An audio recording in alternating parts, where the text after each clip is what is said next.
The girl they brought into the command tent was shaking. Trying to hide it, standing straight with her chin raised, but Jackson could see the tremor in her hands, the rapid pulse visible at her throat. She had pale blue skin, delicate membrane wings folded against her back, and eyes the color of autumn leaves that fixed on him with barely concealed terror.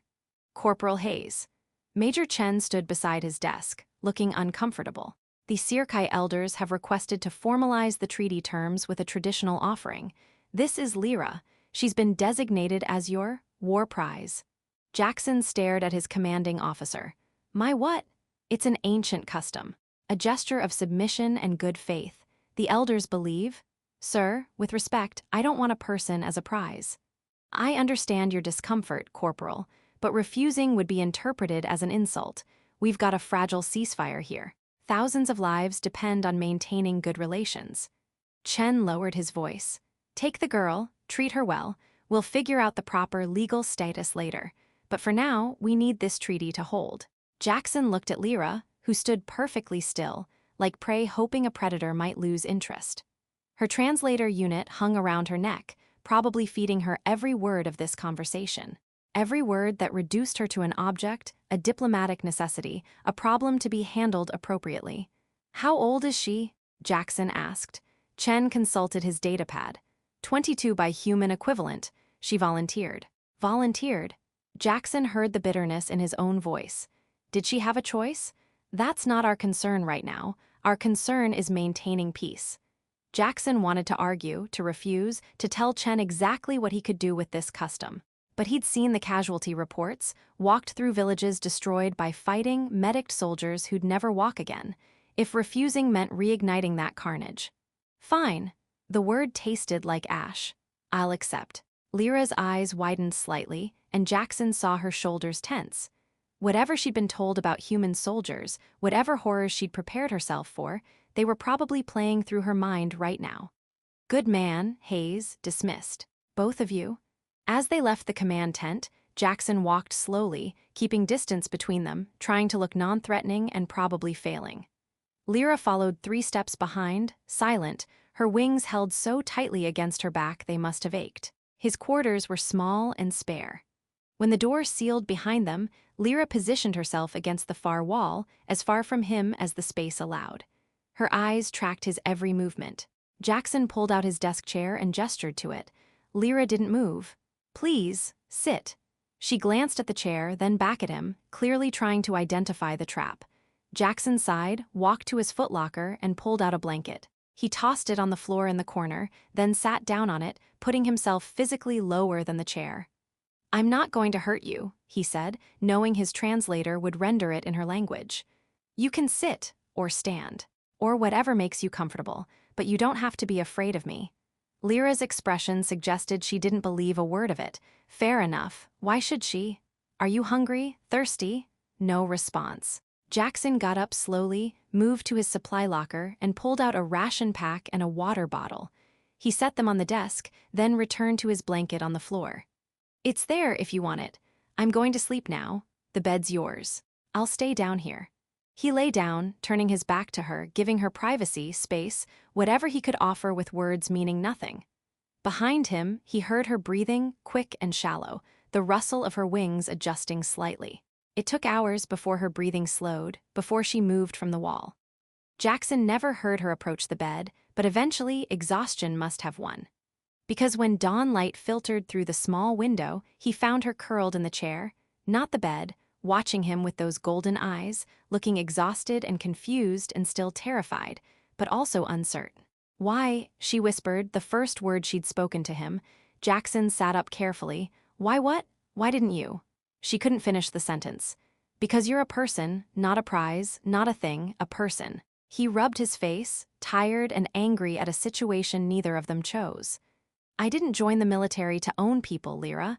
I joined to protect them. I know that probably sounds hollow given everything, but it's true. She studied him for a long moment. Then, still watching him warily, she reached for the water bottle. It was a start. The base operated on assumptions Jackson did nothing to correct. Let them think what they wanted about him and Lira. It was easier than explaining, and safer for her if everyone believed she was under his protection in the traditional sense. But in private, their reality was nothing like the rumors. Lira slept in the bed. Jackson slept on the floor. He tried offering a schedule, alternating nights, but she'd refused with a stubbornness that reminded him of his daughter. They developed routines. Morning coffee, she found human coffee fascinating and disgusting in equal measure. Language lessons, his Syr'kai pronunciation was, according to her, offensive to the ear. Evening meals shared in careful silence, both too tired from the day to maintain conversation. "You were a teacher?" Lira asked one evening, 3 weeks into their arrangement. She'd been going through his personal belongings. He'd told her she could, hoping it would help her feel less like a prisoner, and found his credentials. "Before the war, yeah, history, high school level." "Why did you leave teaching?" "Conscription, my number came up." Jackson stirred his instant noodles, not looking at her. "I had a family exemption, could have stayed home with my daughter, but the pay was good and we needed it. Thought I'd do one tour, come home with enough to get her through college." He laughed bitterly. "That was 3 years ago. You have a daughter." "Emma, she's 18 now, haven't seen her since basic training." He pulled out his personal display, showed Lira a picture. "She wants to be an engineer." Lira studied the image. "She looks like you." Poor kid. That wasn't an insult. They fell quiet. Then Lira spoke again, softer. "I had a sister. Younger, 15, had past tense." Jackson didn't ask. "The elders were going to send her," Lira continued. "For the offering. She's pretty delicate, they thought she'd be more appealing. I volunteered instead." That was brave. That was necessary. Her wings flexed slightly, a gesture Jackson had learned meant agitation. "Your people were told we're the aggressors, that we started this war. That's not what we were told. Propaganda goes both ways." "Yes." She met his eyes. "So which of us is right? Does it matter? We're both here, both trapped by decisions people in distant offices made." Jackson set his food aside. "I've stopped trying to figure out who threw the first punch. I just want the punching to stop." Lira considered this. "That's very passive. That's very tired." The next day, Jackson started the paperwork to have Lira's status changed from war prize to civilian under treaty protection. His commanding officer was less than thrilled. "You're making this complicated, Hayes." "With respect, sir, it is complicated. She's a person being held against her will. That's kidnapping, not diplomacy. It's custom. It's legally recognized under the treaty terms." "Then the treaty's wrong." Chen sighed. "I'll submit the paperwork. Don't expect fast results. And Hayes, stop making waves for your own sake." But Jackson kept making waves, because the alternative was accepting that Lira was property, and he couldn't stomach that. When Private Morrison made a crude joke about Hayes's prize in the mess hall, Jackson put him through a table hard enough to send him to medical. Lira heard about it, found him in their quarters, his knuckles bandaged. "You fought for me," she said, like she couldn't quite process it. "I fought because Morrison's an asshole who needed to learn respect." "You fought for me," she repeated. "You got hurt because someone insulted me." Jackson shrugged, uncomfortable with her intensity. "Yeah, well, you're under my protection. That means something." Lira was quiet for a long time. Then, "Thank you, Jackson Hayes." It was the first time she'd used his first name. 2 months in, things had settled into something approaching normalcy. Lira had access to the base library, spent hours reading about Earth, about humanity, about the war from different perspectives. Jackson continued teaching her standard, and she continued mocking his Syr'kai. They'd developed an easy rhythm, the kind that came from proximity and necessity, and, surprisingly, genuine compatibility. Then the treaty was ratified. Formal peace. All prisoners and war prizes to be returned with reparations. Lira was going home. Jackson should have been happy. This was what he'd wanted from the start, for her to have her freedom. But watching her pack the few belongings she'd accumulated, he felt an unexpected heaviness. "I've secured transport for you," he said, keeping his voice neutral. "Day after tomorrow. They'll take you to the designated exchange point, and your people will be there." "I know, I received the notification." "Good, that's good." Lira folded a shirt, his shirt actually, one she'd borrowed and never returned. "Will you return to Earth, now that peace is declared?" "Eventually, still got time on my contract. But yeah, I'll go home. See Emma. Figure out what teaching history looks like when you've lived through a war. She'll be happy to see you. I hope so. 3 years is a long time. They worked in silence, packing, not talking about the fact that they'd probably never see each other again. That she'd go back to her world and he'd go back to his, and this strange interlude would become a story they'd tell, maybe, if anyone asked. The night before her transport, they sat together one last time. Jackson had procured actual alcohol, contraband, technically, but he had connections. They drank terrible whiskey from plastic cups, and Lira coughed through her first sip. This is poison. It's an acquired taste. Humans are insane. They laughed, and it felt good, felt normal, felt like something they'd miss. Jackson, Lira set down her cup. Why did you help me, really? You could have. Everyone would have understood if you treated me the way custom dictated. No one would have blamed you. He'd known this question was coming, had been avoiding it for weeks. Because I have a daughter. And I'd want someone to protect her if she was in your position. Because treating people with decency shouldn't require elaborate justification. Because, he paused. Because you deserved better than what they were offering you. And I could give you that, so I did.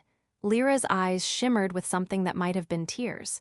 You changed everything I believed about humans.